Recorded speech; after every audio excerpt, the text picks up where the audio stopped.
Olá pessoal, meu nome é Marcos Vinícius Braga.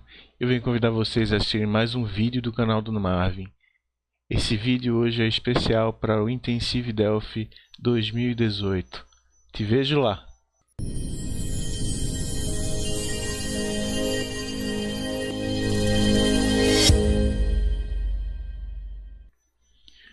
Olá! Primeiramente eu gostaria de agradecer a Deus, também aos amigos Túlio Bittencourt e Emmanuel Davidson pelo convite e pelo evento. Hoje nós vamos falar aqui sobre Machine Learning com Delphi. Esse vídeo é um vídeo gratuito e o objetivo é fortalecer a comunidade. Bom, aqui eu fiz uma apresentação. Eu tenho experiência em Delphi desde a versão 1, 1995. Meu primeiro curso foi aqui em Recife, Delphi 1. Fui premiado em 98 pela revista InfoExame com software Studio Vestibular, na categoria de melhor software freeware shareware nacional. Também sou bacharel em sistemas de informação. Participei de outros eventos do Intensive Delphi, desde a primeira versão até agora, de 2016, 2017 e agora 2018. Estou fazendo pós-graduação também em Machine Learning. Desenvolvi já software para diversas áreas e indústrias diferentes. Sou um grande entusiasta também do Delphi, da engenharia de software e da inteligência artificial. Tenho um canal no YouTube do Marvin Braga. Então convido vocês também a participarem lá, e sou certificado Delphi Developer. Primeira parte aqui nós vamos ver fundamentos do Machine Learning. O que é Machine Learning? Em resumo, a gente pode dizer que Machine Learning é um conjunto de técnicas computacionais que permitem que máquinas tomem suas próprias decisões e executem com sucesso tarefas de alta complexidade, com o mínimo de interferência humana, podendo ser até de forma autônoma. O ideal é que seja autônoma. Passando um pouquinho aqui sobre a história do Machine Learning e da inteligência artificial. Então, a primeira parte da inteligência artificial, ela começa aqui na gestação. A gente tem aqui a gestação da inteligência artificial. Nessa fase foi publicado o primeiro trabalho reconhecido como inteligência artificial por Russell e Whitehead, e a teoria da computação de Alan Turing. Foi em 1950, por ali, que ele começou a falar sobre isso. Além disso, foi criado o primeiro computador de rede neural, o SNRC, por Marvin Minsky e Dan Edmonds.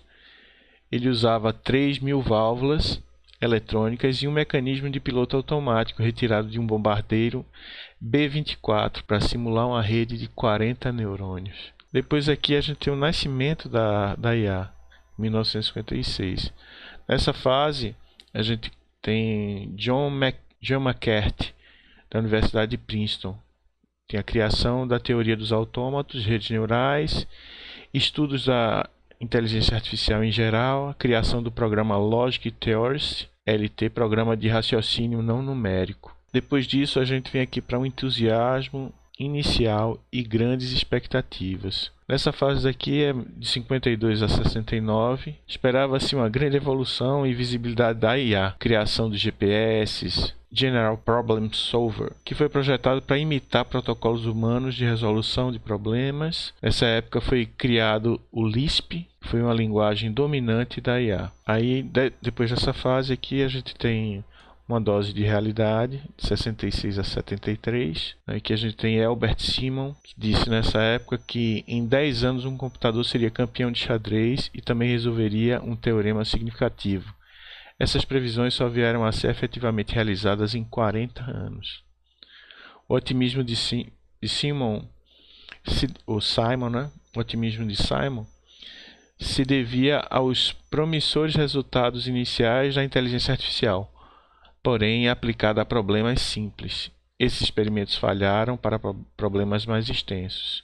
A IA nessa época resolvia problemas experimentando diferentes combinações até encontrar a solução. A principal crítica sobre a IA era sua incapacidade em conviver com a explosão combinatória. Depois disso, a gente tem aqui os sistemas baseados em conhecimento. já de 69 a 79. Segundo Dendral, em 1969, para resolver um problema difícil é necessário saber respostas previamente.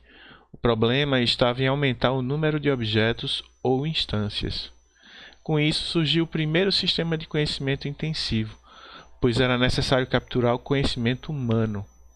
Surgimento das linguagens de representação de conhecimento também aconteceu naquela época. Nessas linguagens aí a gente pode citar o Prolog e Planner. Logo depois aqui a gente tem a IA como indústria e até hoje, né? Então aqui a gente tem o primeiro sistema bem sucedido, chamado RI de 1982, que auxiliava a configurar novos pedidos de computadores. Em 1986 surgiam as redes neurais, que foram abandonadas em 1970. Em 1980 houve a recriação do algoritmo de retropropagação. E em 1987 a IA se torna uma ciência com firmeza de método científico. Com isso, a nova história da indústria surgiu e houve diversas revoluções, como no campo da robótica, visão computacional e representação do conhecimento. Aí a gente vai ver um pouco agora da utilização, né, que é um pouco essa parte de visão computacional ou computer vision, né? Essa área é uma área bem nova, mas está sendo bem conhecida. Quer dizer, a gente tem aqui a parte de reconhecimento de pessoas andando nas ruas, os carros também. A gente tem aqui o trabalho com os carros, você dirigindo, então a identificação da estrada, dos locais, dos espaços. Aqui a gente tem aqui a parte do centro e a curva, a identificação dos carros aqui. E a gente tem todo esse mapeamento, né? Então é a visão computacional, é fazer o computador não só ver, mas saber o que está ali, né? Identificar e interagir. A gente tem também aqui a parte de voo autônomo, são exemplos com a machine learning, com a inteligência artificial. Mas aqui a gente tem o voo autônomo, quer dizer, hoje está muito trabalhado com drones de filmagem, drones também de espionagem, né, utilizados no exército. A gente tem também aqui a utilização da robótica. Tem vários vídeos na internet sobre isso e é muito interessante esse trabalho com a robótica e inteligência artificial. Esse robô aqui, por exemplo, é um robô... você vê a parte de visão computacional dele lá, tem vídeos sobre isso. Ele é muito interessante, esse robô. Você tem robôs interativos com pessoas também utilizando inteligência artificial. Você tem robôs insetos, né? E de todo tipo, né? Até dentro da água tem robôs. Aqui esse aqui especificamente um robô água-viva, mas você tem peixes robôs também. Você tem uma série de dispositivos aí que estão utilizados tentando seguir a forma natural, né? Como animais. Muito interessante também essa área. Aqui a gente tem também segmentação e diagnóstico. Aqui a gente está vendo um exemplo de segmentação, quer dizer, a partir de uma informação, de um exame capturado por máquinas. Então o sistema de IA vai e segmenta aquela área, né? Ele extrai, ele isola aquela área, né? Ele também pode identificar tumores, né? E aqui ele está identificando uma retina normal e uma retina diabética. Então ele sabe através do exame de retina se a pessoa tem diabetes ou não. É aqui um exemplo, aqui uma ilustração sobre o mapeamento do pulmão, que são os ramos da machine learning, né? Dentro desses ramos a gente tem 3 tipos que hoje se destacam. A gente tem um treinamento supervisionado, a gente tem um treinamento não supervisionado, que aqui nesse caso aqui os sistemas se ajustam sozinho. Esse aqui a gente ensina para o sistema, passando os exemplos para ele. E aqui a gente tem a aprendizagem por reforço. Aqui a gente tem, para cada ramo desse aqui, a gente tem classificação e regressão. Dentro da classificação a gente tem detecção de fraude, classificação de imagem, a gente tem diagnósticos, predições, uma série de coisas que estão sendo feitas através desse ramo aqui com redes desse tipo. Aqui a gente tem redução de dimensionalidade e clustering. Com isso aqui, o que é que a gente pode fazer? Sistemas de recomendação, marketing, segmentação de clientes. Aqui a gente tem o Big Data, a visualização do Big Data. Tem uma série de coisas aqui que pode ser trabalhada com a Machine Learning, né? Games, está aqui, navegação por robótica, são áreas. Aqui a gente vê uma série de ramos. Eu estou citando aqui os que eu estou vendo aqui mais atuais, né? Todos eles são, mas os que nas pesquisas que eu fiz, eu estou enfatizando os que eu já consegui estudar um pouquinho. E aqui a gente tem fases da TI. Primeiro, né, para o Machine Learning acontecer, a gente já viu lá na história que se precisava de uma infraestrutura, né? Essa infraestrutura a gente vê que só foi formada depois, né? A gente tem aqui o início dos computadores pessoais e a consolidação dos sistemas operacionais. Isso aqui se torna uma espécie de fundamento, de commodity, né? Aquilo ali já está estabelecido no mercado e já se criou toda aquela condição para isso aqui acontecer. Depois a gente teve as redes privadas e públicas, internet e telecom. Então a gente tinha os computadores, mas agora a gente tinha esses computadores interligados de forma privada, de forma pública ou através da internet. Depois com o telecom a gente já teve os dispositivos, que aqui a gente já vem smartphone, smart TV, smartwatch, tudo aqui, que começou a trabalhar muito essa parte de IoT também. Então isso aqui, esses três na verdade, né? Essa parte de dispositivos, robótica e o IoT, isso aí criou uma estrutura para Machine Learning que é muito importante, que é o Big Data, essa quantidade de dados estrondosa que antigamente não se tinha. Então, para você treinar uma rede, você precisa de bastante dado, né? Você precisa de informação para poder treinar aquela rede. Né? Antigamente se tinha dificuldade de você ter imagens, hoje em dia você já tem imagens em abundância. Né? Então se criou uma estrutura para a gente chegar onde a gente está hoje. Né? E a gente tem o que?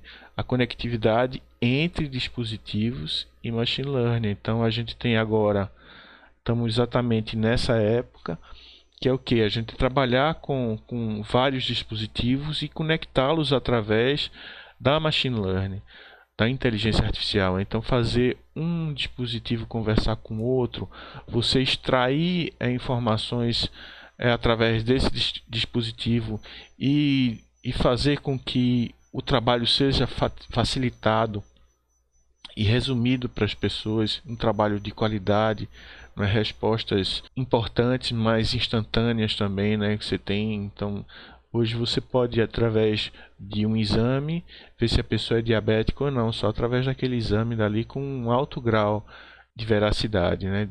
Um alto grau de exatidão, né? Com um erro baixo. Então a gente tem essa conectividade entre dispositivos. Depois, provavelmente, vai existir o quê? Uma convergência entre esses dispositivos. Então a gente já tem vários dispositivos e esses dispositivos começam a se integrar, começam a virar outras coisas que a gente não conhece, mas a IA ela já fica consolidada, ela já passa a participar e ela já passa a prover serviços, né? Ela já começa ela já é fundamental, ela já passa a estar a você não deixar mais de conviver com essa inteligência artificial que já é integrada a esses novos dispositivos. E depois a gente vai ter aqui coisas como a computação quântica, com a nanotecnologia e a biotecnologia. Tudo isso aqui integrado, né? E acredito que vai ser bem interessante ver esses trabalhos aí no futuro.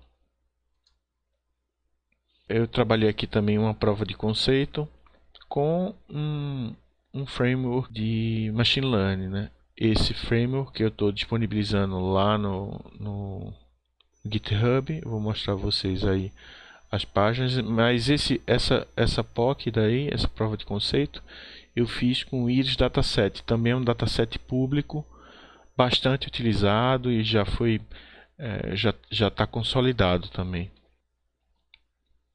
Bom, no processo de Machine Learning, em resumo, eu posso citar isso aqui, né? Que existe aqui uma coleta de dados de várias fontes, né? Então hoje a gente tem o que? O Big Data, que antigamente se tinha muita dificuldade para se conseguir dados, né? E dados bons, dados de qualidade. Hoje a gente já tem muito dado graças ao Big Data. Então a gente consegue coletar vários dados de várias plataformas diferentes, de várias fontes diferentes também, né? Então, o primeiro passo é esse aqui.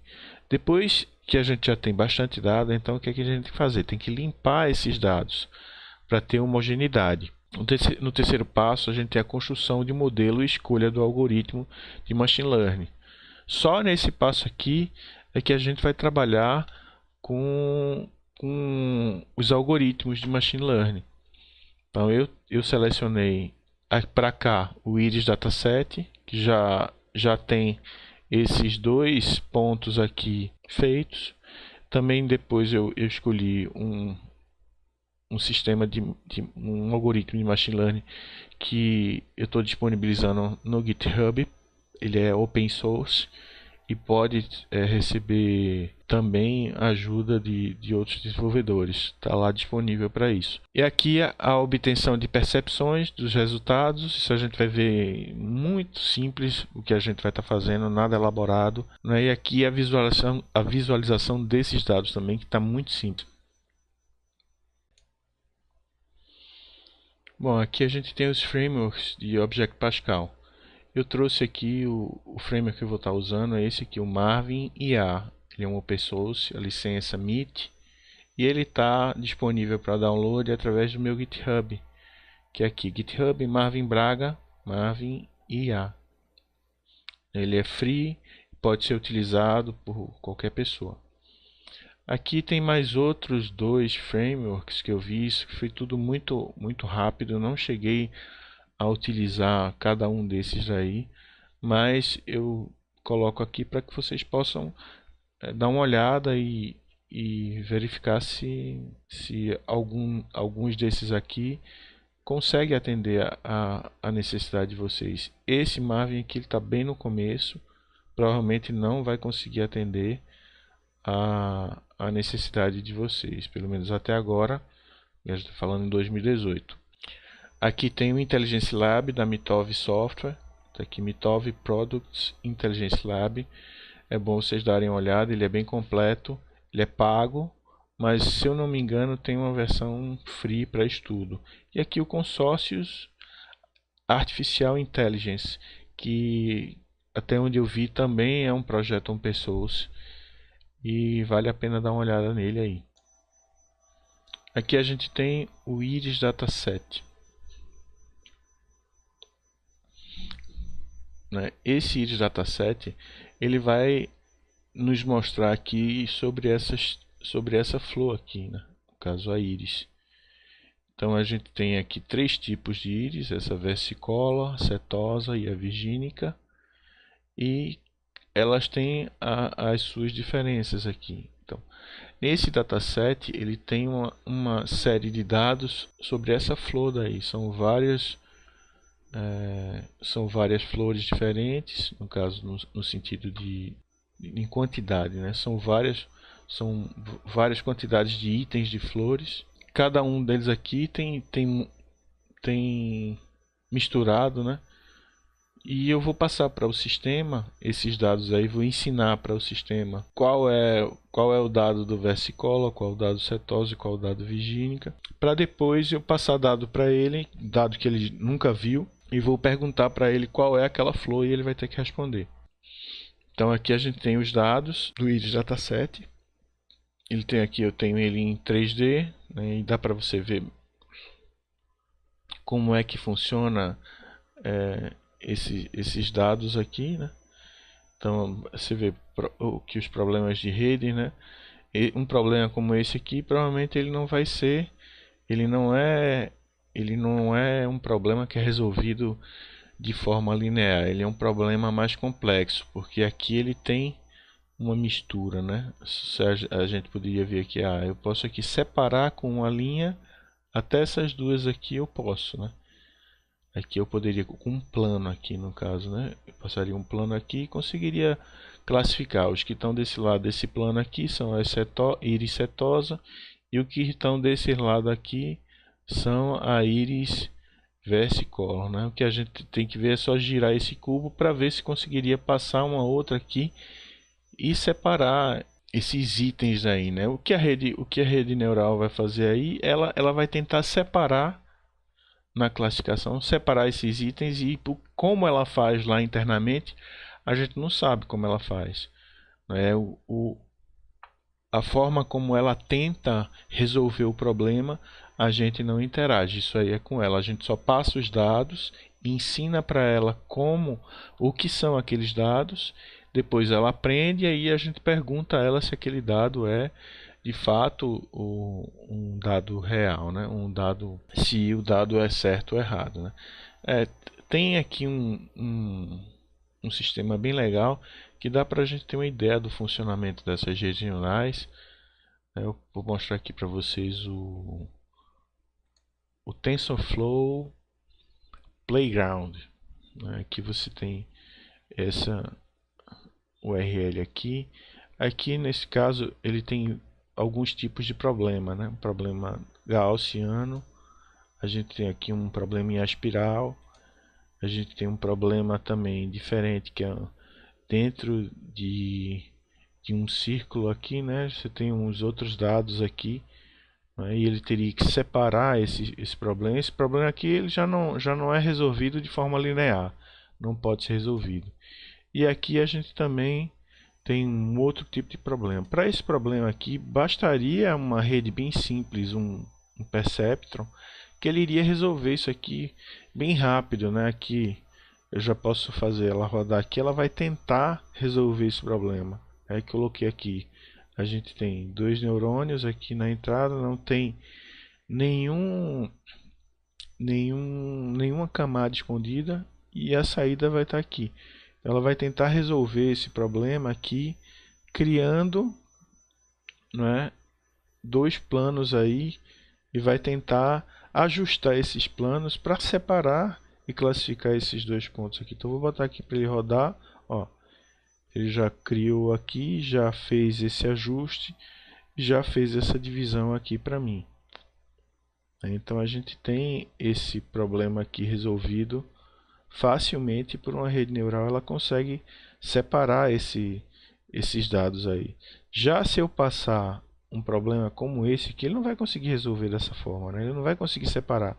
Por mais tempo que ele trabalhe e que ele tente resolver esse problema, ele não vai conseguir. Ele teria que ter mais recursos para resolver esse problema, né? Então, o que é que se faz? A gente coloca camadas escondidas aqui, né? E dessa forma daqui, ele iria o quê? Tentar resolver o problema de outra forma. Vamos ver se aqui, se com uma camada escondida e com esses dois neurônios aqui, ele já conseguiria resolver esse problema. Ele já vai tentando de outra forma resolver, já puxou a informação, ele já tentou englobar a informação com um triângulo aqui, e aqui ele está estudando isso aí, vai se treinando. Esse aqui é um tipo de rede que não precisa que eu ensine para ela, ela mesma vai tentar resolver esse problema até chegar ao ponto em que ela vai conseguir separar esses dados aqui, né, de forma geral. Se a gente colocar aqui mais um neurônio, vou botar mais uma camada, mais um neurônio aqui, vou rodar aqui. Isso aqui é que ela vai fazer. Aí, já conseguiu resolver o problema. Então a gente conseguiu dando mais recurso para ela, né? Ela através como ela conseguiu a solução dela internamente, a gente não consegue entender nem visualizar isso aí. Isso é um conjunto de pesos que ela vai ajustando lá dentro, e nesses ajustes daí ela conseguiu separar esse conjunto de dados, separar um conjunto de dados do outro. né, para esse outro tipo de problema aqui. Vamos ver se ele consegue resolver dessa forma aí. Ou se precisaria de mais, né? Já está chegando ali ou precisaria mudar também esses hiperparâmetros aqui da rede. E através dessa mudança ele já iria também procurando outras soluções, né? Vamos ver aqui se colocar mais uma camada, mais um neurônio, o que ele vai fazer, né? Ele já conseguiu resolver quase o problema. Ainda tem aqui alguns dados aqui dentro, aqui não, aqui está perfeito. Ele só não conseguiu pegar esse aqui ainda, né? Que a gente pode também ter vários tipos de ativação. Se você colocar aqui linear, ele vai tentar resolver o problema linearmente.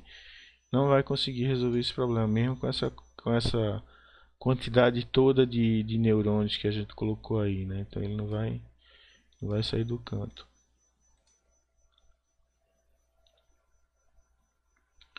Então aí isso aqui é configurar e testar. Essa parte toda de estudo é isso aí mesmo que você está vendo.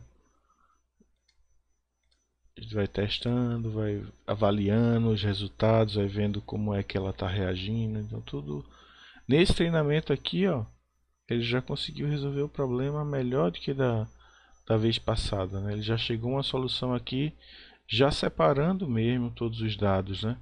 Então ficou bem, ficou 100% do problema resolvido. Ele só não está pegando de, não, aqui está certo. Ele não está nem pegando isso aqui. Olha, esse daqui é um azul. Bom, enfim, só não está pegando esse aqui. Né? Então vou voltar lá para a apresentação. Visitem aqui o Playground TensorFlow.org. Vale a pena você dar uma estudada utilizando aqui o TensorFlow. E aqui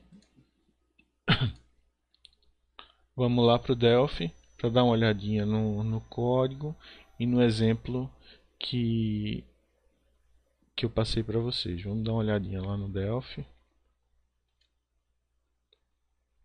Aqui eu já estou com o Delphi aberto, já estou com meu projeto que você pode baixar lá no GitHub. Você faz o download lá, ele vai trazer para você isso aqui. Basta você compilar. Você pode compilar ele aqui nessas duas plataformas de Windows aqui. Ele funciona tranquilamente. Eu tenho testado eles basicamente aqui. Aqui a gente tem toda a parte de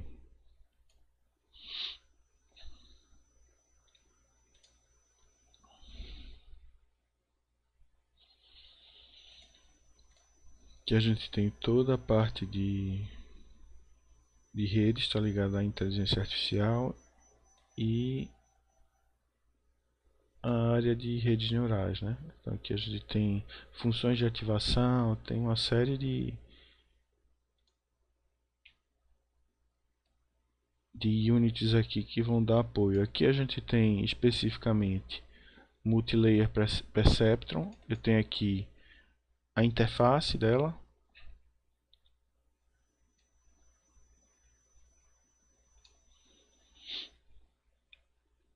Né? Deixa eu dar aqui uma... Vou aqui para o código. Eu vou dar aqui uma ênfase. Então aqui eu tenho a interface dela.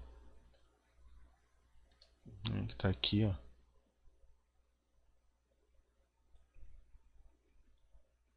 Multilayer Perceptron. Então aqui você vai estar utilizando. Tem toda a parte do código aqui. E aqui só tá também com algumas informações aqui sobre o método. Essa aqui é a interface. E aqui a gente tem a rede neural. Aqui no caso A gente tem um Multilayer Perceptron, que é um tipo de rede. E essa POC daqui ela vai trabalhar com essa Multilayer Perceptron. Para isso aqui eu criei um classificador, uma classezinha para facilitar a utilização do Multilayer Perceptron. Então aqui a gente trabalha a POC, ela mostra como funciona essa Multilayer Perceptron, né? Aqui, no caso da POC, vamos lá aqui. A gente tem aqui a POC, ela está com essa interface aqui, né? Nessa interfacezinha daqui a gente tem simplesmente esses métodos.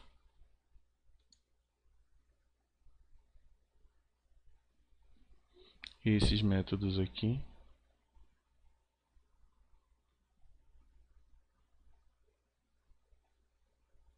Get dataset. E tem aqui toda essa parte daí. Então a gente tem aqui com o botão para fazer a carga dos dados. Nesse botão aqui, o que ele vai fazer? Quando a gente clica no botão principal, ele vai fazer a carga desses dados aqui, usando esse método. E esse método aqui, está logo aqui embaixo, ó. O que é que ele faz? Ele vai trabalhar com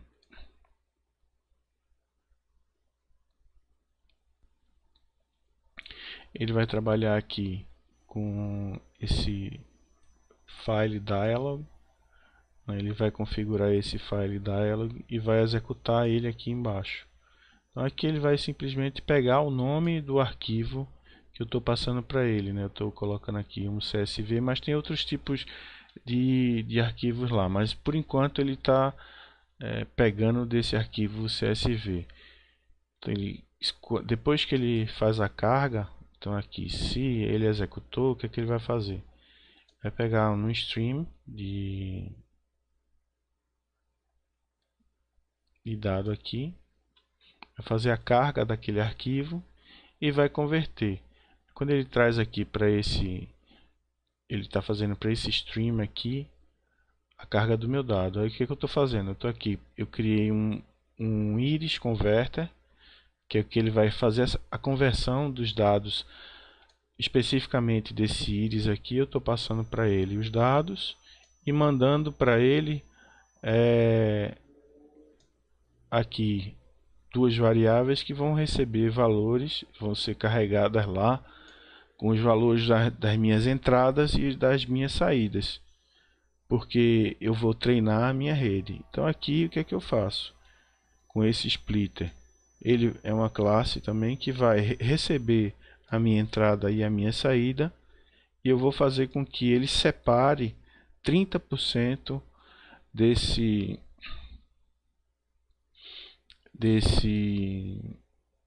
dados aí para teste, né? E os 70% vai ser para treino. E aqui eu passo para eles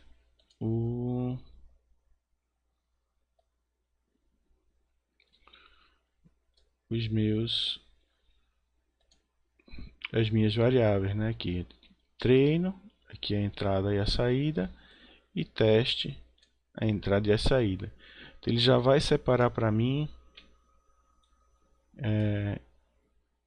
os dados que ele vai estar recebendo aqui, né? Tudo aqui dentro desse input data e output data. Ele vai estar separando tudo aí dentro, e aqui eu estou passando essas informações para ele. Ele vai separar para mim e já vai também embaralhar. Ele já embaralha lá para mim.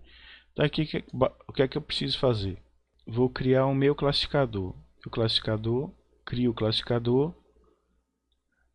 Estou usando aqui uma MLP com a ativação sigmoide.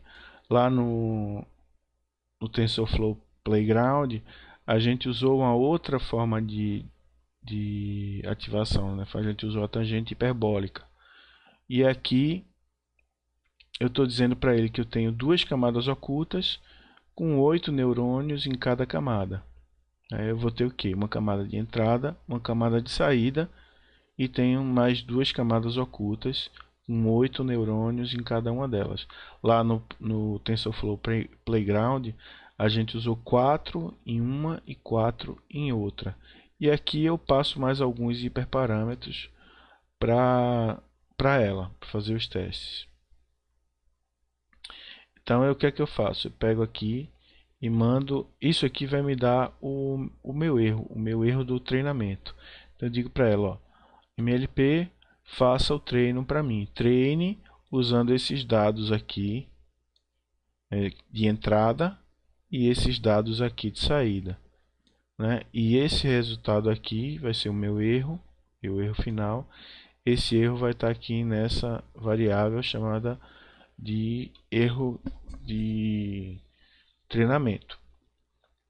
E depois aqui eu vou dizer para ela, ó, MLP, faça o teste para mim. Então, teste para mim usando esses dados. São dados que não estavam no conjunto de treino, né? Então, são dados que ela não conhecia. E me dê também o erro aqui do meu teste. Passo para cá. E aí eu jogo tudo isso aqui dentro do memo, né? Eu pego esse memo aqui. Não estou usando nada gráfico, nada. Simplesmente jogar a informação no memo. E aqui eu mando ele exibir. Ele exibe aqui os dados originais, depois exibe os dados convertidos, os dados de treino e assim por diante, né? Ele joga tudo lá dentro. E finaliza aqui o memo e libera o stream.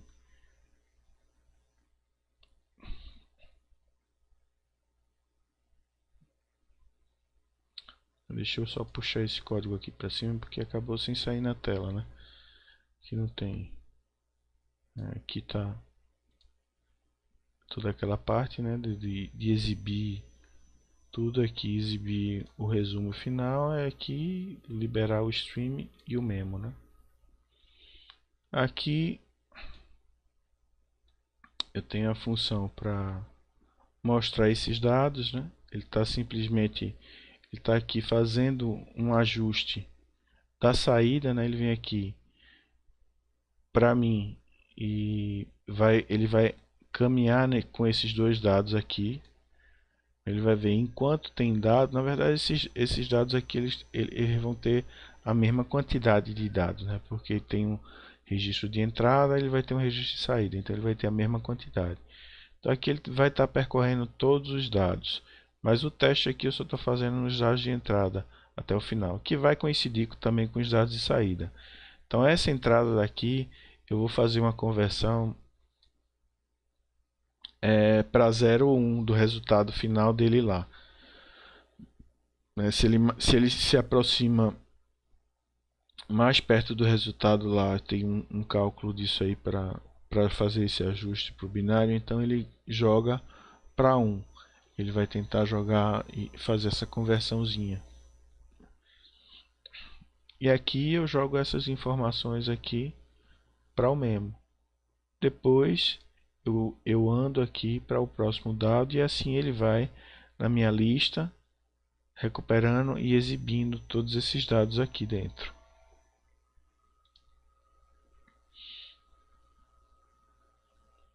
Aqui a gente tem a mesma coisa, né?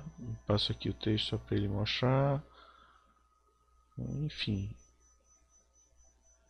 aqui é só a exibição dos dados, né? Tudo exibição dos dados. Aqui também ele vai ter o uso. Aqui ele vai estar calculando a acurácia. E vai estar exibindo essa acurácia aqui, né? Para mim. Aqui mostrando as épocas de treinamento e as épocas de conversão. Tudo aqui mostrando, né? E aqui ele vai calcular. Ele calcula essa acurácia. Eu passando para ele os dados de teste. Aqui, saída. E os dados que foram do treino, né? Os dados que saíram foi na saída do treino. Então aqui são os dados da realidade, os dados reais e os dados que foram ditos pela rede, né? O que ela falou para a gente. Toda essa POCzinha daqui está lá disponível para se fazer download junto com o projeto, né? Para o projeto tem lá também um arquivozinho de leitura, que a única coisa que você tem que configurar no Delphi é jogar aqui no Tools, no Options dele. Deixa eu sair daqui desse formato, mas aqui no Tools e no Options a gente tem aqui nessas variáveis, você teria que colocar aqui essa parte aqui. Lá ele explica como usar essa variável e depois usar essa daqui também. A gente tem que só colocar isso aqui a mais. Isso aqui é o meu caminho que eu estou trabalhando. Então você configura isso aqui, você pode configurar para o Rio, para o Tóquio separado, né? No Tóquio aqui já vai ser uma outra. E para as versões também que você quiser fazer o controle, basta utilizar essa forma daí que vai estar rodando bem tranquilo. Aqui eu vou rodar isso, o sisteminha, para você dar uma olhada da POC. Aqui ele vai fazer a carga daqueles dados. Aqui está o Iris Dataset. No Iris Dataset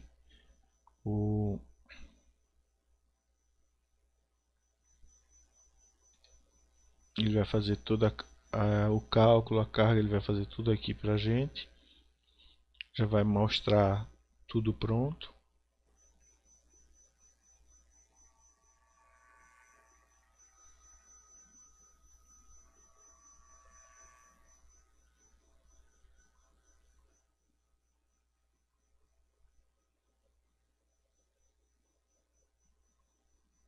É que ele já executou tudo. Então, os dados originais aqui do Iris Dataset, ele me dá assim, né? Ele classifica para mim todas essas informações aqui como íris, o tipo de íris setosa. Deixa eu colocar isso aqui para a gente ver melhor. Bom, então aqui está ajustada a telinha. Então aqui a gente tem os dados originais. Como é que o Iris Dataset chega? Para mim ele chega com 151 registros. Desses 151 registros aqui ele coloca cada campo com valor, e esses tamanhos aqui definem que isso aqui, esse item é uma íris setosa.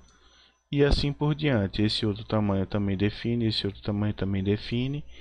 E assim ele me dá 151 registros. Aqui a gente tem uma íris versicolor. Esses tamanhos aqui vão me dar uma íris versicolor. Assim até uma íris virgínica. A gente tem primeiro tipo setosa, segundo versicolor, terceiro virgínica. Então depois eu tenho aqui, aqui ele colocou 151 registros, mas são 150 na verdade, porque ele contou uma linha em branco que tinha no final, mas são só 150, porque aqui já no ajuste a gente já vê só 150. No ajuste, o que é que ele faz? Ele pega aqueles mesmos dados para mim, transforma isso aqui, né? Eu coloco isso aqui dentro de um array, uma array de entrada, e aqui eu tenho uma array de saída. Só que esse array de saída, ele define que aqui é eu tenho três valores dentro desse array de saída, e que aqui esses três valores na primeira informação 0 e 0 na sequência, isso aqui vai me representar uma íris setosa para ele. Então eu tenho aquele o segundo dado, o segundo item, também da íris setosa da mesma forma. Quando isso aqui muda, a gente está vendo aqui, ó, já mudando, ó, passando de um para outro aqui. Então, quando isso aqui muda, a gente já vai para o segundo tipo, né? O segundo tipo, eu tenho aqui primeiro tipo setosa, segundo tipo versicolor. Então, eu tenho aqui a íris setosa, e aqui já no segundo tipo, né, Tá aqui a mudança que eu tenho de um para outro, ó. Já aqui eu vou estar mudando para a íris versicolor. Então, esse dado aqui representa para mim, esse dado de entrada vai representar para mim uma íris versicolor. E assim por diante, até mudar os dados também de novo. Está aqui essa mudança de dado e essa mudança de dado, né? Eu tenho agora aqui, ó, um passou daqui para cá, e que aí vai ser a íris virgínica, né? Eu tenho a setosa, a versicolor e a virgínica. Então esse dado aqui, nesses formatos aqui, desses tamanhos aqui, todos eles vão me dar íris virgínica, íris virgínicas. E aí, eu tenho essa quantidade de dados.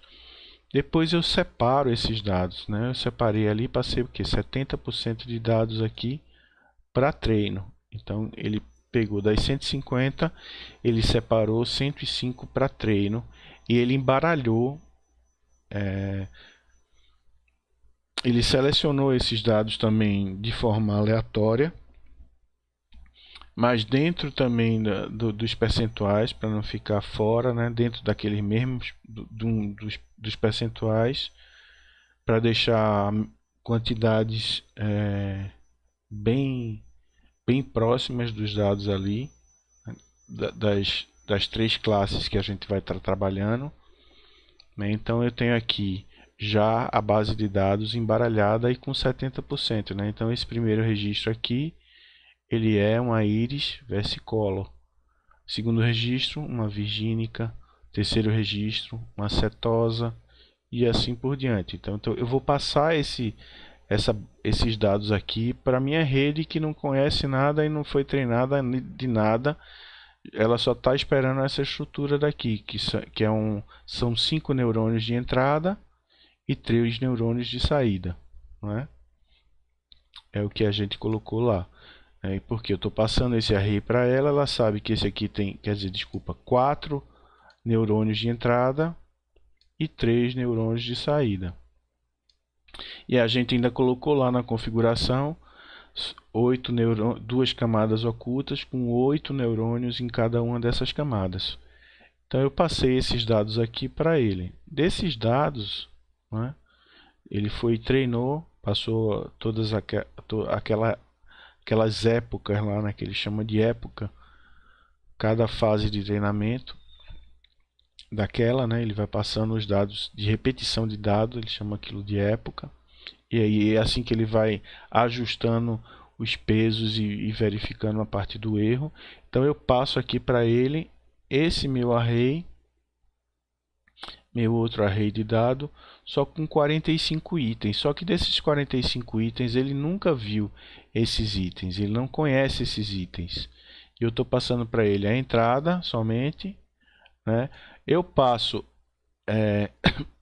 a saída, mas ele não conhece essa saída. Ele vai predizer para mim uma nova saída, né? Eu passei esses dados aqui de entrada e que esses dados de entrada aqui também tem esse dado de saída. Então esse dado aqui que foi para teste, ele é uma íris versicolor, uma outra íris versicolor, uma íris virgínica, uma íris versicolor. Eu passei esse dado aqui para ele, né? E aí o que é que ele fez? Ele foi lá e me respondeu.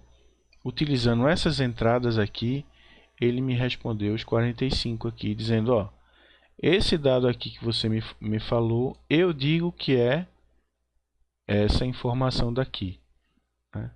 Ele não sabe, ele não usa essa informação aqui de saída já. Ele simplesmente emite uma informação para a gente de acordo com o que ele aprendeu, dizendo qual é aquele tipo de íris que ele está de acordo com essas informações aqui de entrada. Então aqui a gente tem as saídas, né? Então daquelas entradas aqui eu tenho os meus dados aqui de teste, né? Então aqui para o meu teste, que foram 45 registros, o que é que aconteceu? Ele recebeu essa no caso aqui, a saída daquele primeiro registro de entrada é essa daqui, como a gente viu lá em cima. E ele previu, ele classificou, sem saber dessa saída, isso aqui. Nesse caso aqui, ele errou nesses dois registros aqui. Nesse aqui, ele achava que era uma íris virgínica e na verdade era uma íris versicolor. E nesse caso aqui, ele achava que era uma versicolor e era uma íris virgínica. Na verdade, ele errou nesses dois aqui. Até agora no restante ele acertou e ele errou aqui mais um, aqui embaixo, né, que ele também achava que era uma íris versicolor, mas era uma íris virgínica, né? Para isso. Então ele confundiu, ou na verdade, nesses casos daí, ele não conseguiu responder de forma correta. Mas mesmo assim, dos 45, ele acertou 42. Ele teve uma acurácia de 93%. Aí ele usou essas épocas daí para treinamento. Então o que é que a gente consegue, pelo menos nesse teste aqui, eu poderia fazer ele outras vezes, né? Isso aqui ele gera também um arquivo de conhecimento para mim que você pode reutilizar esse conhecimento em outras redes ou em outros testes, né? Pode fazer a carga nessa rede daí e usar ele em outros testes.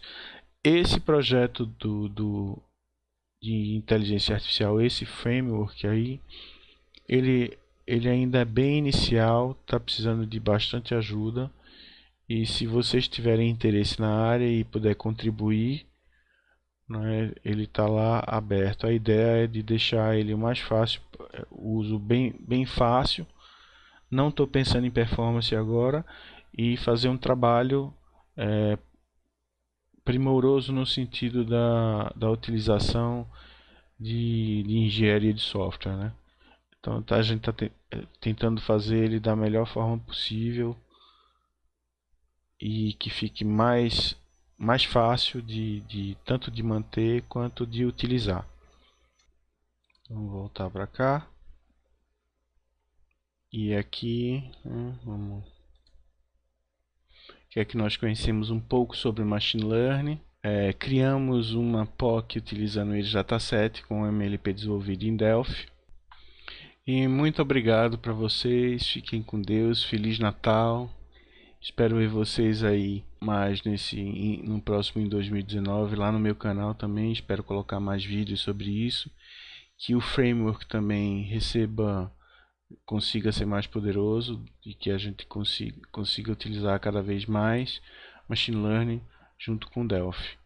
Então, forte abraço para vocês. Fiquem com Deus e feliz 2019.